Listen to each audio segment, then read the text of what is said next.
तीन बहनों की लालची भाभी। करिश्मा, रेशमा और मनीषा तीन बहनें हैं। उनका एक भाई भी है, मयंक। मयंक अपनी बहनों को बहुत प्यार करता है, लेकिन मयंक की पत्नी सविता इस मामले में मयंक से बिल्कुल ही अलग है। वो अपनी ननदों का जितना बुरा कर सकती है उतना बुरा करती ही रहती है और अपनी ननदों पर हुक्म भी चलाती है। करिश्मा, करिश्मा, तुमने अभी तक नाश्ता नहीं बनाया? तुम्हारे भैया को ऑफिस जाने में देर हो रही है। हाँ भाभी, बस अभी बनाती हूँ। करिश्मा, तुम ये ढीलापन छोड़ दो। कल को पराए घर जाना है। वहाँ अगर तुम इस तरह से काम करोगी तो लोग क्या कहेंगे कि माँ ने और भाभी ने कुछ सिखाया नहीं। और तुम्हारी दोनों बहनें कहाँ हैं? अब रेशमा मार्केट गई है और मनीषा सो रही है। क्या?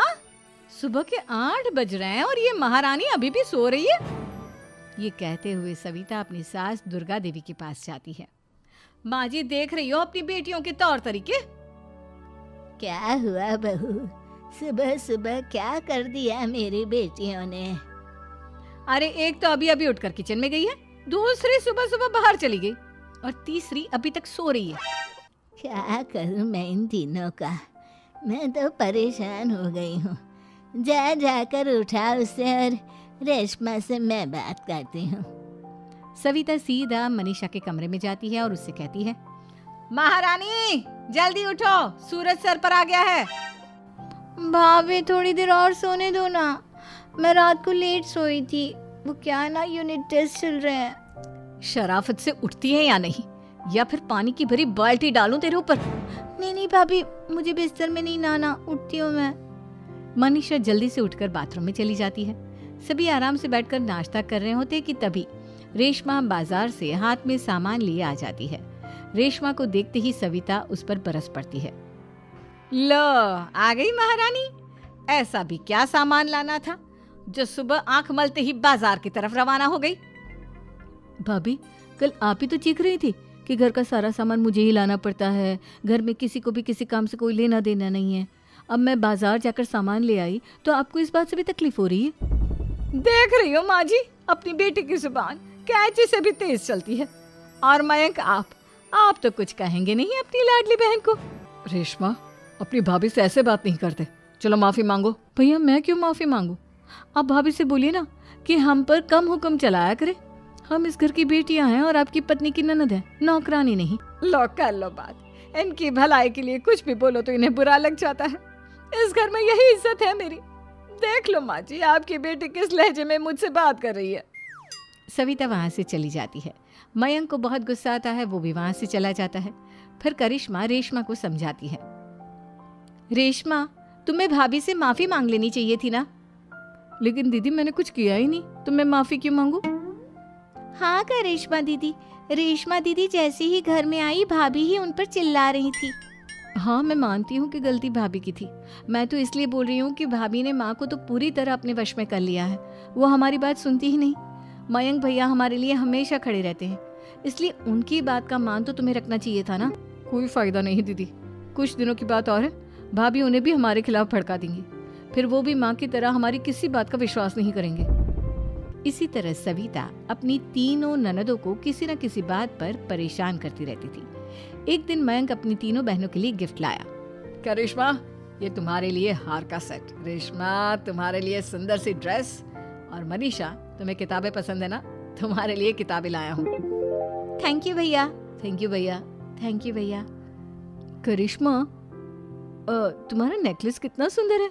ये भैया कहाँ से ले आए होंगे? मैंने भैया को 3 दिन पहले फोन पर ये डिजाइन दिखाया था और आज भैया ये ले आए। सविता तो अपनी ननदों के गिफ्ट्स देखकर जल गई और करिश्मा का नेकलेस तो उसे भी बहुत पसंद आया था। अपनी बहनों के लिए कितना अच्छा नेकलेस लेकर आए हैं, मुझे कभी कोई गिफ्ट नहीं दिया। मैं आज ही ये हार चुरा लूंगी। रात में सविता करिश्मा का हार चुरा लेती है और इसी तरह उसे अपनी ननदों की जो भी चीज़ अच्छी लगती वो उसे मांगती नहीं, बल्कि रात के अंधेरे में चुरा लेती। इसी तरह दिन बीतते गए और सविता ने मयंक के दिल में भी उसकी बहनों के लिए नफरत पैदा कर दी। एक दिन मयंक ने करिश्मा और रेशमा के लिए रिश्ता देखा और ये बात उसने घर में सबको बताई। माँ, करिश्मा और रेशमा के लिए बहुत अच्छा रिश्ता आया है। वो लोग कल इन्हें देखने आ रहे हैं। आप और सविता मिलकर सारी तैयारी कर लेना। ये सुनकर करिश्मा और रेशमा खुश हो जाती हैं, लेकिन सविता सोचती है, अगर इन दोनों बहनों की शादी हो गई तो घर और बाहर का काम कौन करेगा? मनीषा तो एक नंबर की कामचोर है, उससे तो किसी बात की उम्मीद लगाना ही बेकार है। मुझे इस शादी को रोकना होगा। अगले दिन सभी लड़के वालों के स्वागत की तैयारी करने में लगे होते हैं। तभी मयंक अपनी बहनों से आकर कहता है, तैयार हो गई तुम दोनों? देखो दोनों लड़के बहुत अच्छे हैं, मैं कोई कसर नहीं छोड़ना चाहता, इसलिए तुम उनके सामने अच्छे से बिहेव करना और अपनी भाभी से लड़ने मत लग जाना। करिश्मा, तुम वो नेकलेस पहन लो ना जो मैं तुम्हारे लिए लाया था। भैया मैं बहुत देर से वो नेकलेस ढूंढ रही हूँ, लेकिन मुझे मिल ही नहीं रहा। क्या तुमने नेकलेस खो दिया? तुम्हें पता भी है वो कितना महंगा था? तुम कोई काम ढंग से नहीं कर सकती। मयंक गुस्से में वहां से चला जाता है। थोड़ी देर बाद लड़के वाले भी आ जाते हैं।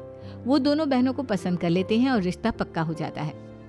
लेकिन सविता के दिमाग में तो कुछ और ही खिचड़ी पक रही थी।